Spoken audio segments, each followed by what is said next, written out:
Merry Christmas, everyone!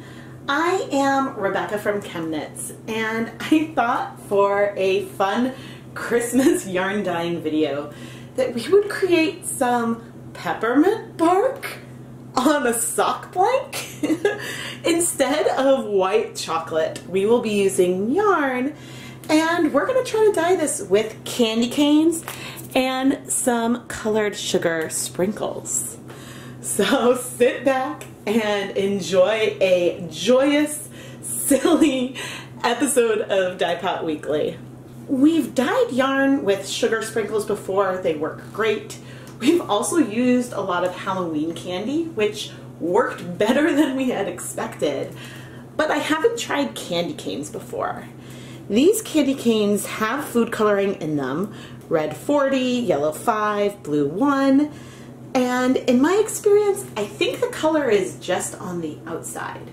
So maybe if we pre-soak the blank in some water and vinegar, lay the candy on top, somehow remove the sticky candy from it, we will get some decorations left behind on the blank.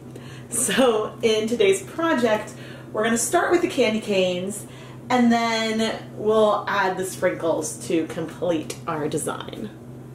Ooh, but actually maybe the candy canes will work as like a sort of a reverse stencil. Ooh, this could be really cool. This Knit Pick sock blank is 75% superwash merino, 25% nylon.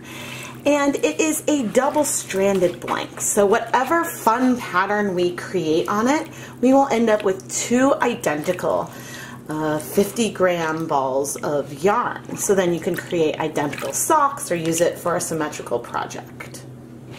I've added the yarn to maybe 4 to 6 cups of tap water, and I'm going to add 4 tablespoons of white vinegar. This is a lot of vinegar, but I want the colors to be able to strike and strike pretty quickly. So with any luck, we will be able to dissolve these candy canes onto the yarn without sort of messing up or damaging it. But I'm now going to let this pre-soak for 20 minutes. Normally, when I'm going to hand paint a sock blank, I remove as much of the water, not really as I can, but I'll squeeze out a lot of the water. Today, the sock blank definitely would be dripping if I were to pick it up. I want it a little more liquid. Since we're adding a lot of dry stuff to it, I want to try to let this candy dissolve. I am learning just how hard it is to open up candy canes. Wow! But I did get 2 intact ones to start this off with a nice little candy cane heart, and I'm just sort of pressing it down. Ooh, I see some green. Pressing it down. Uh-oh, we got our broken pieces. It does look like there is some color towards the center. I'm not planning on attempting to dissolve this because I think I'm going to take the sprinkles and sort of sprinkle all around. But I am going to need to go get some more candy cane pieces because I have all my broken friends. But at the very least, we should get some really interesting... Oh, that's working! We should get some interesting sort of resist when we put the sprinkles on top. So at the very least there's that. But the nice thing is that, oh, you guys! Look at that! Okay, I'm putting it back. Okay, that, I hope I didn't mess this up too much. That is amazing! Let's go open up more candy canes. Let's try them. The problem is that now that they're broken, I sort of have to decide on the fly how these candy canes need to go on.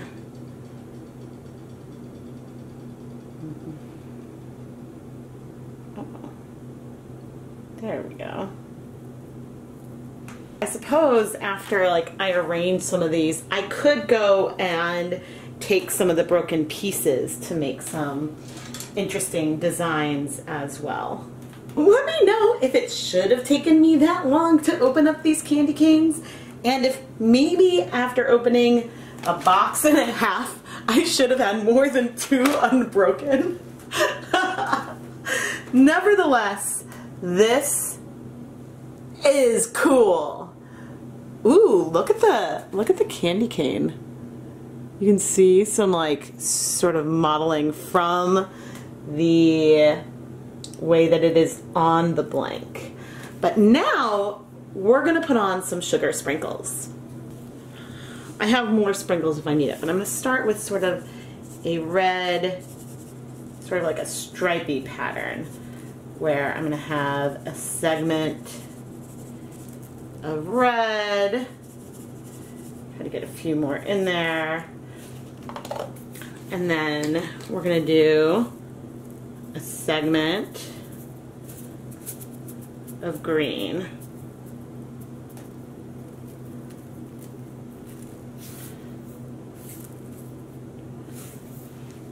And we're gonna go back and forth and back and forth. See, it really is like this were white chocolate or something and we were decorating some holiday bark. But the nice thing about these, and so there's a few things that are going on here, obviously, but these sprinkles are really, really awesome for giving speckles. And so we will get some speckled look from this. But we're also going to get speckles because this is a sock blank. And unraveled, it will create a speckled look as well. So there's a little bit of sort of like 2 layers to these speckles. So even if I was going to go really even heavier with these sugar sprinkles right now, I think we would still see something very nice and speckly.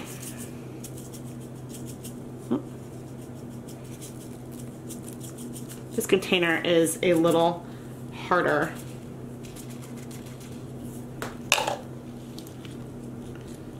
So going for the fingers here. I'm wearing gloves because, you know, sugar sprinkles, they stay in your fingers. And just by sort of eyeballing this, I think I'm really happy with my sort of stripe placement. Oh, I hope this will look really cool when I remove these candy canes.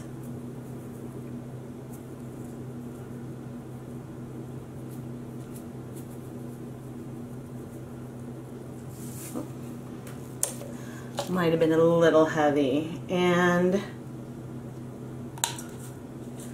okay, let's see what we're able to do with the rest of these.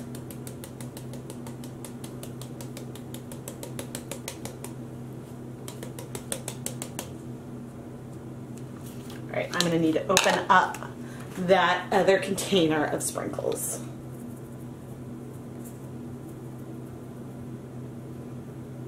And the fun thing about this is that since it's a blank, the stripes are not going to be perfectly even. There will be some segments where we will have both red and green sprinkles.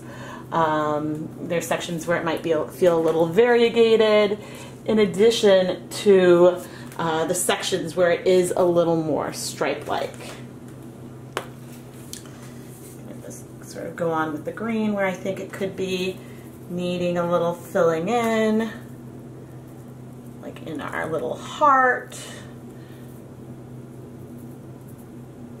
But the nice thing is that since it is a blank, we will have a matched set. Now, it's possible that one sprinkle will be on one strand of the yarn and not the other. So that might not be exact. But, you know, overall, like, it will be really, really wonderful. This is not ready to go and wash. We still need heat to set the color. And I'm not going to be able to wrap this up with the candy canes in it, even using the plastic wrap that I have on my work surface. So what I'm going to go ahead and do is let this sit on the counter for 20 minutes. I think that's going to be enough time to get the maximal amount of color out of these candy canes while they are just sitting on this blank like this. And yeah, then we'll come remove them, wrap it up, and go microwave it to set the color. I do almost wish that I had used a non-red or green color sort of as the background, so that way maybe these would pop a bit more, but we'll see how it goes when we go to wash this blank and see if we can see that pattern stand out or not. The 20 minutes are up, and now let's start removing our candy canes so we can heat set the color. The moment of truth. Drum roll, please. Wow! Look at this candy cane. There is still some color on it, but I would say that most of the color, or from the part that was in contact, has made it onto our plate, or onto our blank. Oh yeah! And now we've got our broken pieces.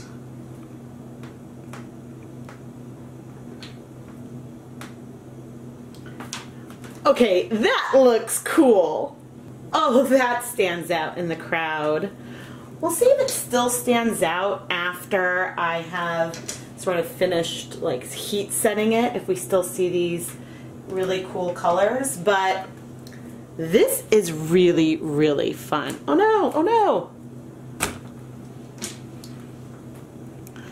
Unfortunately, the candy canes do have a lot of sprinkles on them now. In theory, you could use the other side to create a little more pattern on something else, or we could even use it on the same blank. It all depends on how easy it is to rinse this out in the end. But this is so cool! As far as using candy, this one does feel a little wasteful. There's a lot of candy left in those candy canes. Ooh, maybe we'll need to do something with that. Now, let's wrap up this blank so that way we can heat set our yarn. And it looks like we got some nice penetration with those candy canes. I am trying to not squeeze this. There is a lot of water in here, which is good for making all of the sprinkles, etc., dissolve. But I don't want to mush anything before we have had a chance to heat set it. I am going to carefully place this on a plate and microwave it on high for a total of 6 minutes in 2-minute increments. Now I just have to wait for the sock blank to cool. It is nice and piping hot. But don't worry about those leftover candy canes. I'm sure I'll find another use for them. It's still a tad bit warm, but let's unwrap this blank. I'm curious if we're going to see some sugar crystals behind or what. But look at that speckling. Ooh. Oh, it looks like that the sprinkles have pretty much dissolved, and this looks amazing. Let me finish getting it out of here. Check it out! This is amazing! There is some residual green color. So I do think that even though it's still a little warm, we do need to go start washing this now. With warm water, let's start rinsing this yarn, lest we stain it with some of that green. I think there might have been some sprinkles that didn't get dissolved, which is why we are seeing this green bleeding. But hopefully that will stop pretty quickly. But I can't get over how amazing those candy canes look. I hoped it would be wood, but it's even better than I hoped. Oh man. Yeah, after like one rinse, I mean, there's maybe a hint of green in there, but all things considered, not bad. I'm slowly going to be reducing the temperature, but I do want things to stay warm for a little bit. And I'm adding a nice palmful of dish soap. There's a lot of sugar in here, and we need to get that sugar out. We do not want an icky, sticky yarn. We want a lovely, lovely, soft, beautiful yarn. And yeah, I'm seeing still some bleeding.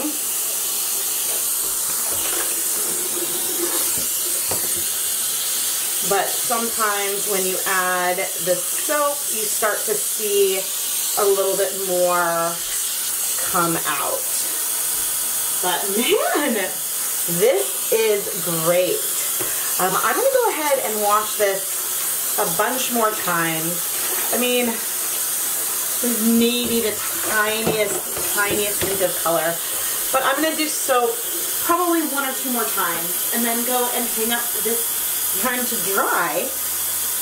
Woohoo! Here we have it, our candy cane and sprinkle dyed sock blank. This is so cool.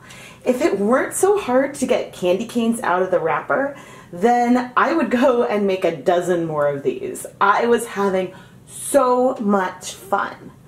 I think that the candy cane dyed portions would probably stand out a bit more if I had used some colors that weren't red and green for the stripes. However, I really did want to go full on Christmassy for this project. But each time I look at this, I just feel so happy. I don't know what it is. It was just so much fun. And candy canes come in all kinds of colors. I think you could get really cool results with a bunch of the different flavor varieties. Maybe just avoiding the ones with chocolate. If they make ones with chocolate, I don't really know. But I think it'll be really fun. This is the point of a video where I would run off and unravel the blank. So then we could see what it looks like and what our gradient looks like. However, I'm not going to do that today. Today I am going to leave this blank intact because I think that there is something special with the way that this blank looks on its own. And I mean, I feel that way about a lot of my blanks in general, but I think that we can, expect that we're going to have a striping, speckled pattern where we're going to have some red speckles, some variegated red and green speckles, and then some green speckles. And this will transition throughout the blank and result, if you were to use this for socks, in some self-striping socks. How do I know that the result is going to be speckled? Well, first of all, these color patches are speckled on the front of the blank to begin with.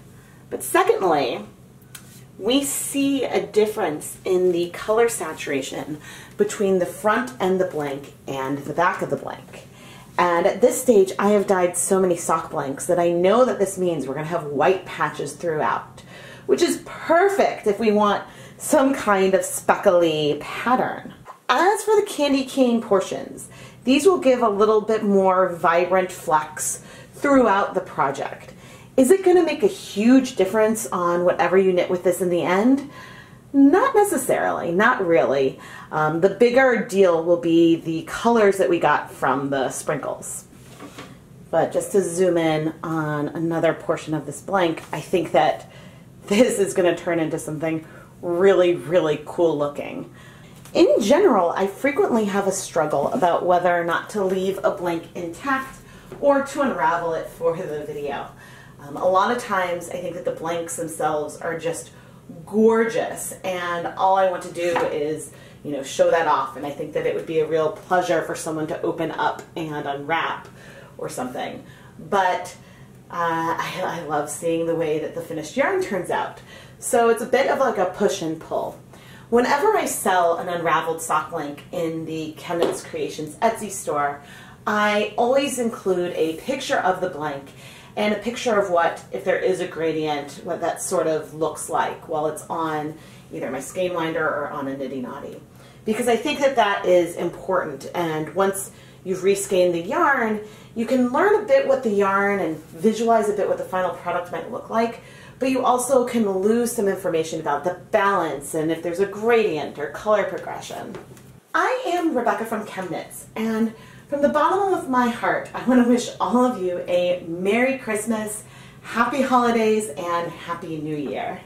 Don't forget to subscribe, click that bell icon to turn on notifications, like this video, and leave behind a comment if you enjoyed this unconventional, silly way to dye a sock blank. Thank you so much for watching, everyone.